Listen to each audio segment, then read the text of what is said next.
Assalamualaikum warahmatullahi wabarakatuh. Baik, kita bertemu kembali di dalam chapter yang ketujuh, yaitu tentang perpajakan. Kali ini kita akan membahas di bagian 1, yaitu bagaimana dampak pajak pada distribusi pendapatan. Oke. Chapter tentang perpajakan ini tentunya sangat penting ya bagi kepentingan publik ya. Bagaimana pemerintah itu memperlakukan pajak, apa dampaknya terhadap publik, terhadap dunia usaha, terhadap kesejahteraan dari masyarakatnya, baik itu yang miskin atau yang kaya ya. Oke. Baik, kita pelajari pelan-pelan. Kita sudah memasuki sesi yang ke-11 atau minggu yang ke-11 ya. Oke. Pajak yang pertama adalah pajak sebagai fungsi distribusi pendapatan. Ya. Di dalam pandangan ekonomis, bahwa siapa-siapa sih yang bisa menghasilkan pajak itu adalah semestinya itu adalah pemegang saham, pekerja, tuan tanah atau landlord yang punya bangunan ya, seperti itu, serta customer. Sedangkan perusahaan itu sebenarnya tidak seperti itu. Sehingga sebenarnya kalau kita kaji secara lebih mendalam bahwa secara ekonomi pajak badan itu kurang tepat ya. Kenapa? Karena dari sisi ekonomi sendiri maka tentunya akan terjadi pemajakan secara berulang. Ya, seperti itu. Dan pada hakikatnya badan itu sendiri itu kan tidak punya resources. Ya, yang punya resources siapa? Yang saya sebutkan tadi itu. Ya, seperti itu. Nah, contoh sederhana, kalau misalnya Anda punya perusahaan, Anda membayar karyawan aja, karyawan Anda sebenarnya ketika menerima upah atau menerima gaji itu harus membayar pajak. Terus Anda sebagai perusahaan ketika mendapatkan keuntungan ya seperti itu maka dikenakan pajak badan seperti itu. Nah, selanjutnya kalau keuntungan itu sudah disisihkan dan itu diberikan kepada pemilik saham ya seperti itu, maka penyetoran ke pemilik sahamnya itu pun juga harus dipotong pajak terlebih dahulu. Jadi ya itu tadi agak aneh gitu. Sehingga pajak itu diberikan secara berulang. Badannya kena, orangnya disetori masih kena lagi ya seperti itu. Padahal semestinya yang punya resources itu siapa, ya itulah yang mestinya terkena pajak ya, sehingga tidak perlu berulang ya seperti itu. Jadi fokus dalam model pajak itu ya yang diberikan beban adalah orang-orang yang mempunyai input atau faktor produksi ya seperti kapitalis itu ya pemilik modal ya, pekerja dan landlord ya seperti itu. Jadi ya kembali lagi maka semestinya ya empat pihak tersebut di awal itu yang semestinya dikenai pajak ya seperti itu. Oke, karena itu tadi karena akan terjadi pajak secara berulang ya. Tapi ingat pajak itu sekali lagi itu kan itu produk negara. Sedangkan negara sendiri itu adalah juga keputusannya itu juga produk politik seperti itu. Sehingga ya pajak ini ya tentunya juga sebagai produk politiknya juga kental seperti itu. Sehingga kalaupun itu diberikan masukan, maka ya seperti itulah. Selama kekuatan politiknya nggak ada atau kurang kuat atau kalah di dalam parlemen, ya maka percuma saja. Ya seperti itu. Padahal sebenarnya ketika orang membuka usaha di suatu tempat, itu memperkerjakan banyak penduduknya, itu tanpa dipajaki pun sebenarnya perekonomian negara itu diuntungkan, ya seperti itu. Makanya adalah suatu kewajaran misalnya ketika mengundang investor asing atau investor apapun lah, ketika mengundang investor untuk melakukan investasi di dalam suatu kawasan, maka ada kewajaran ketika apa? Ada misalnya tax holiday. 10 tahun pertama dibebaskan pajak. 10 tahun berikutnya 50%. Ya tergantung dari usahanya seperti apa. Ya seperti itu. Karena mendirikan pabrik itu sendiri itu adalah suatu usaha yang besar. Dia membeli bahan untuk bangunan, dia membutuhkan pekerja yang banyak. Setelah pabriknya itu jadi tentunya butuh pekerja yang banyak, ya maka otomatis juga tentunya diharapkan masyarakat sekitarnya itu terserap sebagai pekerja, ya seperti itu. Sehingga ya gampangannya investor itu jangan terlalu banyak dibebani dari sisi biaya. Tapi kalau masalah lingkungan, saya tetap setuju itu harus diperketat. Jadi jangan sampai karena hanya investor, maka lingkungan kita jadi rusak. Itu beda lagi ya.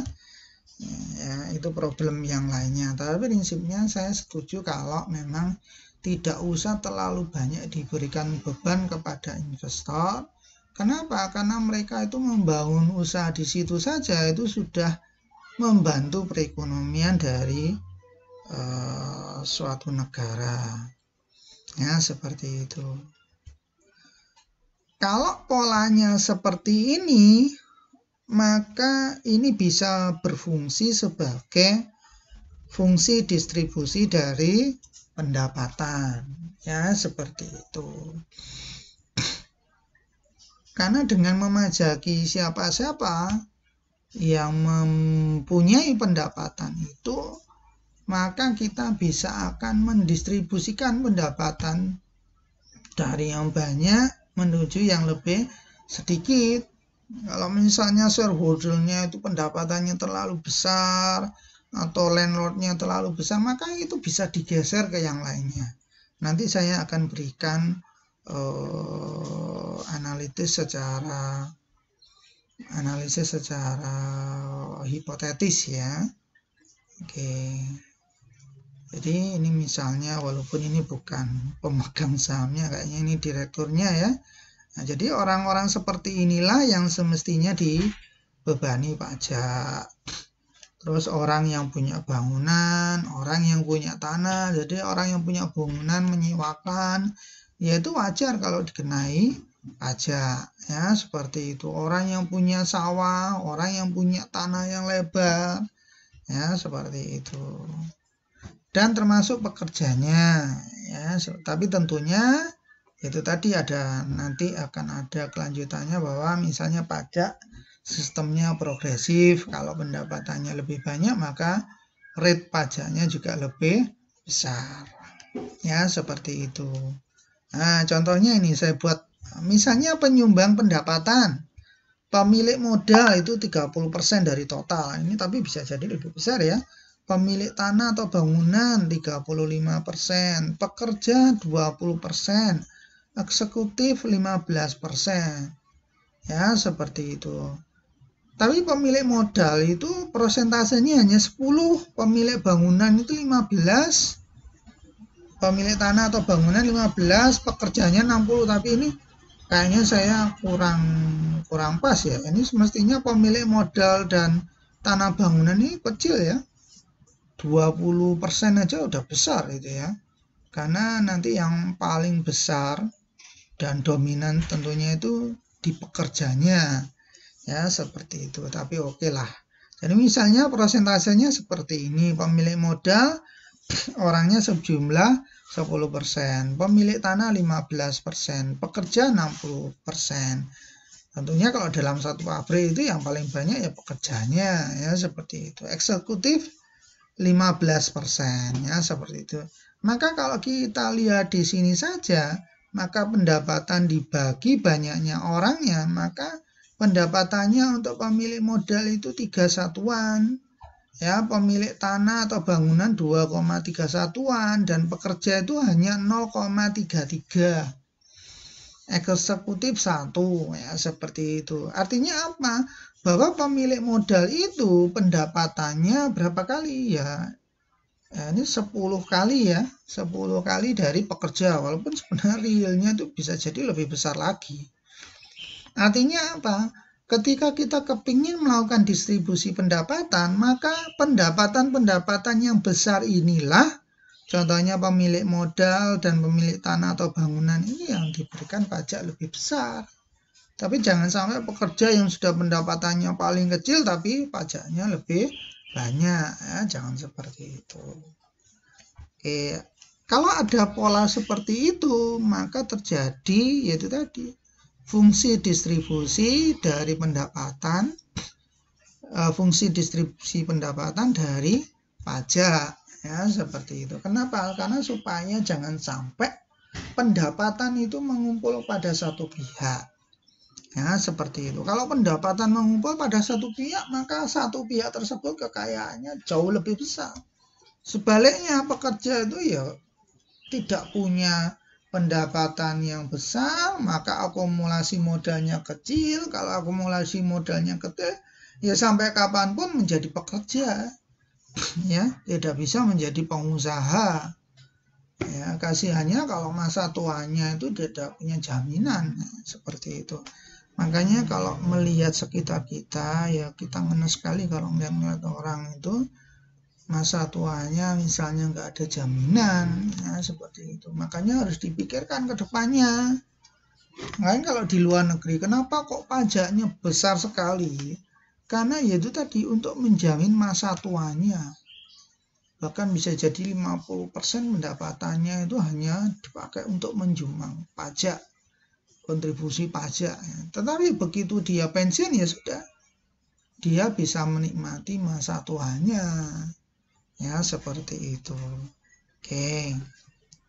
Jadi kira-kira seperti itu. Hanya saja ini saya coba cari-cari, mestinya ada ya GDP itu dari sisi pendapatan. Kayaknya dulu ada kok, saya belum mendapatkan itu. Kan yang kalau yang kita sering lihat sekarang itu GDP itu dari sisi pengeluaran, dari sisi lapangan usaha, dari sisi pelakunya, ya, konsumsi, investasi, ekspor impor, ya seperti itu, pemerintah. Tapi dari penyumbang pendapatannya kok tidak ada, ya. Oke, sehingga saya memberikan analisis secara sintetis, secara dengan data hipotetis seperti ini, ya seperti itu. Walaupun semestinya ini realnya antara pekerja dan pemilik modal ini sangat timpang ya. Bisa jadi menjadi puluhan kali atau ratusan kali ya, seperti itu. Oke, selanjutnya pajak pada sisi sumber pendapatan dan sisi penggunaan pendapatan. Ya, seperti itu. Pada prinsipnya pajak itu bisa dibebankan pada sisi sumbernya. Selain itu bisa dibebankan pada sisi penggunaan pendapatannya. Ya, seperti itu. Dan ini tentunya kedua hal ini penting. Contoh sumbernya, kalau orang itu mendapatkan pendapatan dikenai pajak, ya itu sumbernya. Kalau orang mempunyai tanah atau bangunan dikenai pajak, itu sumbernya. Ya, seperti itu.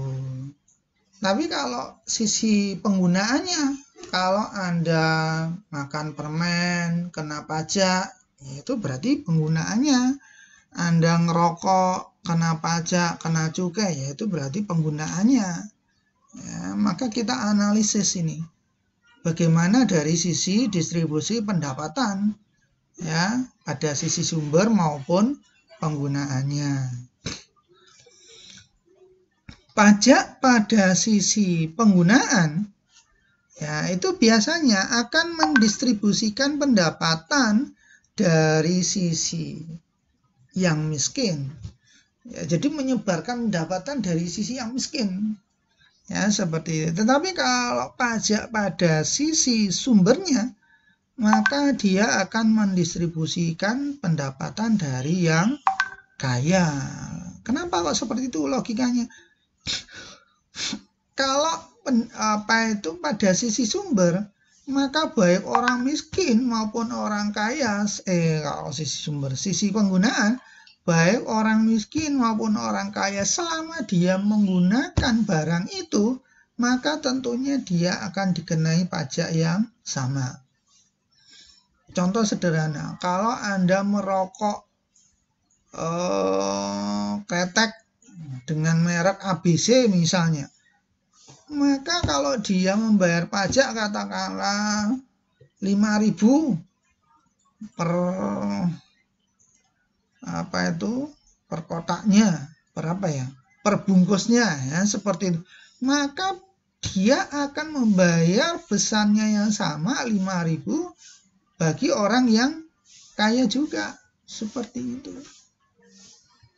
Nah, coba bayangkan Anda misalnya,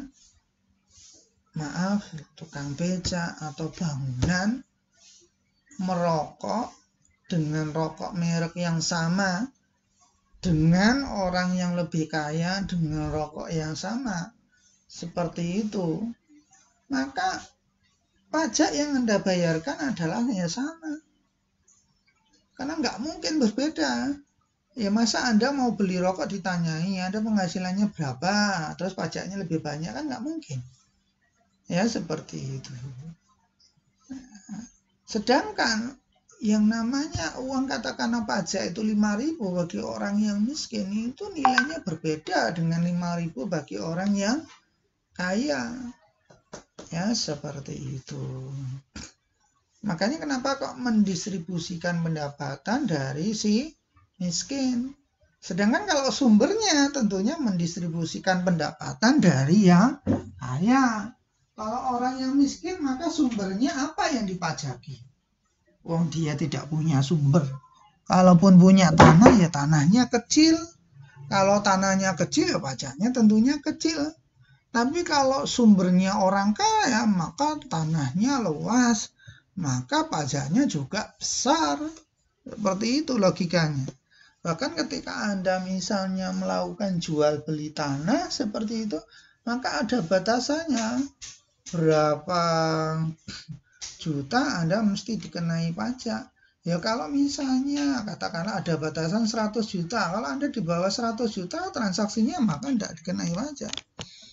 Ya, seperti itu. Sehingga dari sini sebenarnya pengenaan pajak dari sisi sumber itu jauh lebih berkeadilan daripada pengenaan pajak pada sisi penggunaan. Yaitu tadi logikanya. Orang miskin, orang kaya menggunakan sabun merek A, seperti itu. Maka bayar pajaknya juga sama. Ya, seperti itu. Padahal kemampuan mereka dari sisi ekonomi berbeda. Ya, seperti itu.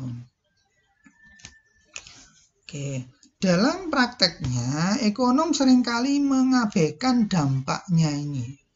Dampak dari sisi sumber, dampak dari sisi penggunaannya. Ya, seperti itu.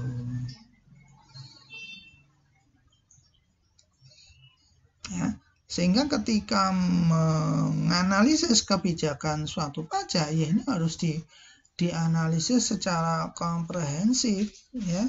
Kalau dari sisi sumber bagaimana, kalau dari sisi penggunaan bagaimana, ya, seperti itu.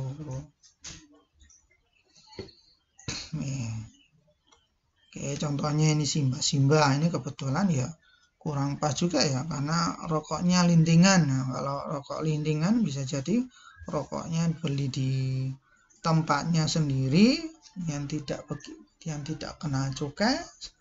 Tapi kalau bayangkan kalau beliau itu merokok rokok yang bermerek dan mereknya itu merek yang sama dengan orang yang punya ya, seperti itu. Apakah mereka salah? Ya enggak juga. Seperti mereka juga punya hak seperti itu. Tapi prinsipnya maka dengan pola seperti ini maka mereka membayar pajak yang sama padahal mereka mempunyai kemampuan yang berbeda. Nah, ini misalnya si juraganya ya seperti ini. Tapi saya ini bukan berarti mengkampanyekan rokok ya seperti itu. Ini kita bisa memberikan wawasan bagaimana orang sama-sama merokok dengan merek yang sama, maka harus membayar pajak yang sama. Walaupun sebenarnya kemampuan mereka berbeda. Ya, seperti itu. Tapi bayangkan kalau pengenaannya pada sisi sumber. Contohnya, orang atau pekerja eksekutif ya dia mendapatkan gaji katakanlah 20 atau di atas 25 juta, maka tentunya rate-nya itu berbeda dengan yang gajinya cuma di bawah 5 juta. Ya, seperti itu. Atau para direktur, apalagi sekarang ya BUMN itu bahkan ratusan juta gajinya, ya seperti itu. Maka tentunya mereka membayar pajak yang lebih besar daripada para pekerja kecil dan itu wajar dan itu adil ya seperti itu. Kenapa? Karena orang yang mempunyai kemampuan yang lebih besar maka pembayaran pajaknya juga lebih besar ya seperti itu. Contoh yang sederhana lagi lah, Anda misalnya ada anak orang kaya, ada anak orang miskin, sama-sama menggunakan kertas dengan merek yang sama. Padahal ketika pabrik kertas itu mengeluarkan produknya, maka dia dikenai pajak.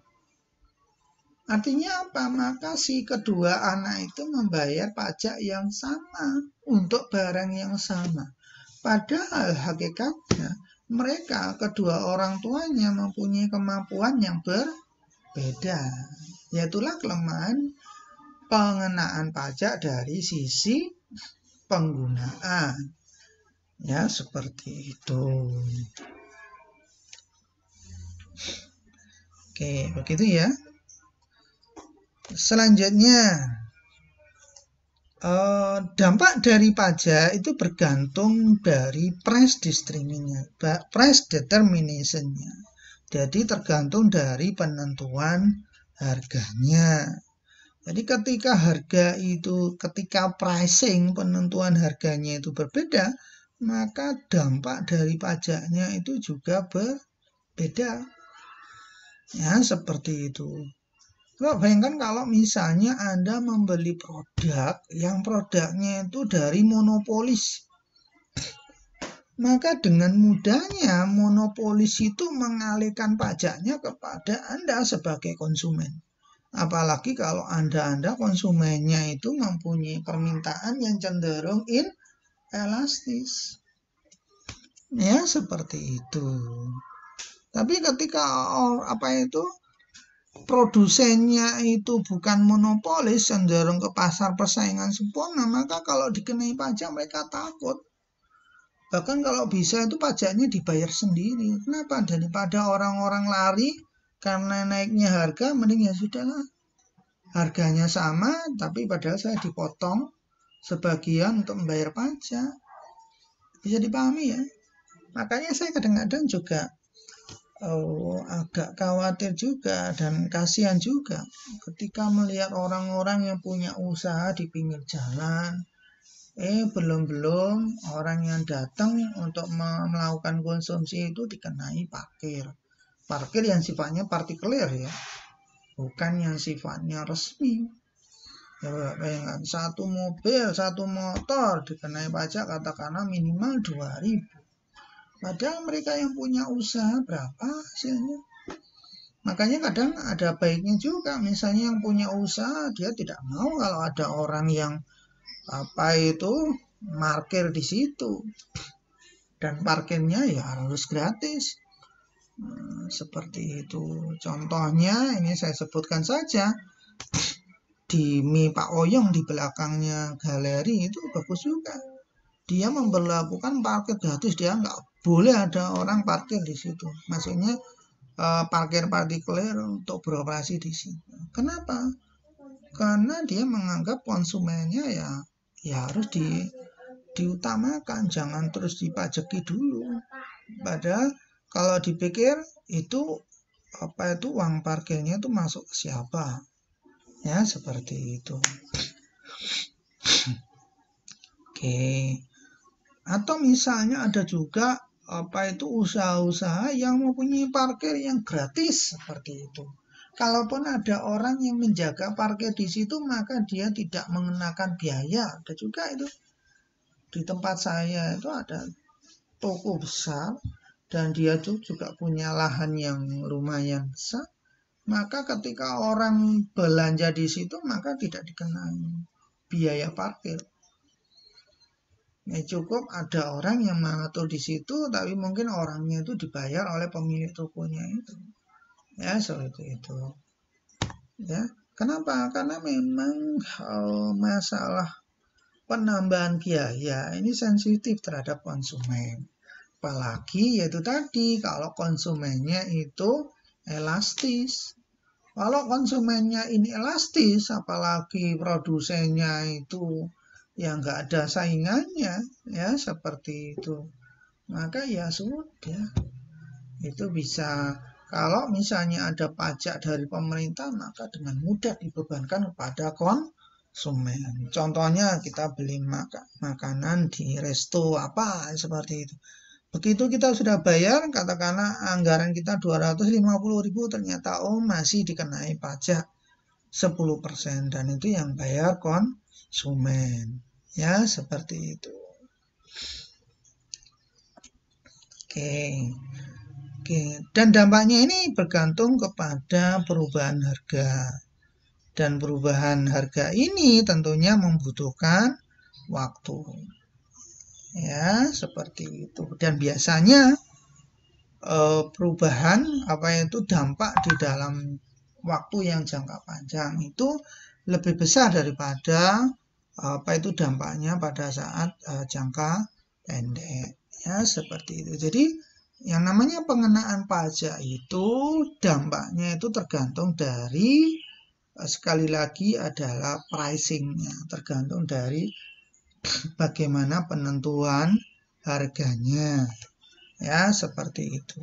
Nanti akan kita bahas lebih lanjut bagaimana kalau itu dibebankan kepada suatu usaha. Nanti kalau konsumennya elastis, terus produsennya inelastis, itu bagaimana? Itu kalau tidak salah di part yang kedua. Oke, selanjutnya adalah progresivitas pajak. Oke.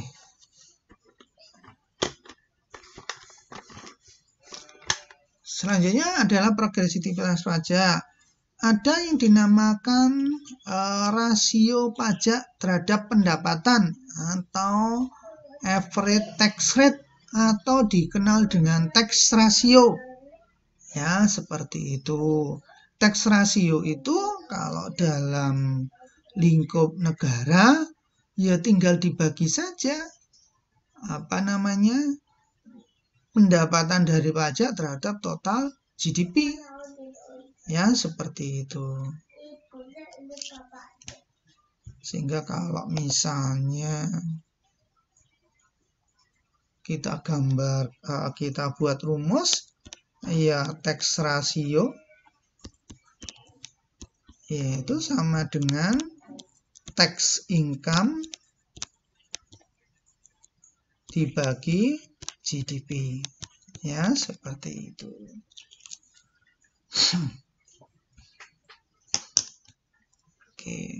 Kalau Indonesia biasanya 11, 12, 13 ya, sekitar 13-an%. Seperti itu. Tapi kalau di zamannya Jokowi ini agak menurun ya. Apalagi sekarang saya belum memantau ketika pandemik ini berapa ya. Ya nanti kita lihat di tahun berikutnya sehingga ketahuan data di tahun 2020. Jadi prinsipnya tax ratio ya ini. Pendapatan pajak dibagi total GDP. Ya, tentunya dengan persentase. Kalau misalnya 10%, berarti rasio pajak terhadap total GDP ya 10. Ya gampangannya, yaitulah rata-rata pajak yang dikenakan kepada resources yang ada di dalam kepada perekonomian. Ya, seperti itu. 10%. Itu dianggap saja rata-ratanya sebesar itu.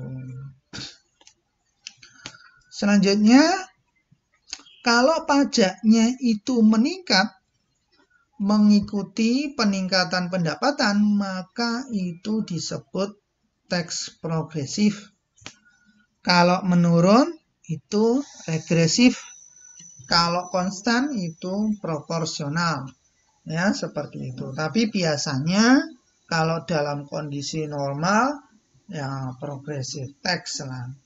Sehingga semakin besar pendapatannya Anda, maka pajak yang dikenakan lebih besar. Bahkan sekarang itu bagus juga ya. Mobil, kalau Anda keluarga itu punya mobil lebih dari satu, maka mobil kedua dan ketiga maka dikenakan pajak yang lebih besar. Itu adalah salah satu usaha dari pemerintah, jangan sampai ya akumulasi modal itu mengumpul pada satu pihak. Ya, kalaupun mengumpul ya ada konsekuensinya. Apa? Ya pajaknya lebih besar. Dan kalau pajaknya lebih besar maka apa ya? Maka akan berdampak positif bagi negara untuk membiayai pembangunan.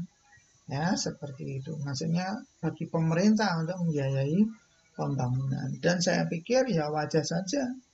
Ya, kalau perlu ya itu tadi. Ya memang ya lebih bagus kalau dikenakan pajak progresif. Sehingga jangan terlalu banyak kendaraan yang ada di, misalnya jangan sampai misalnya satu keluarga bapaknya mobil sendiri, ibunya mobil sendiri, anaknya 2 juga mobil sendiri. Nanti lama-kelamaan penuh di jalan. Ya, seperti itu.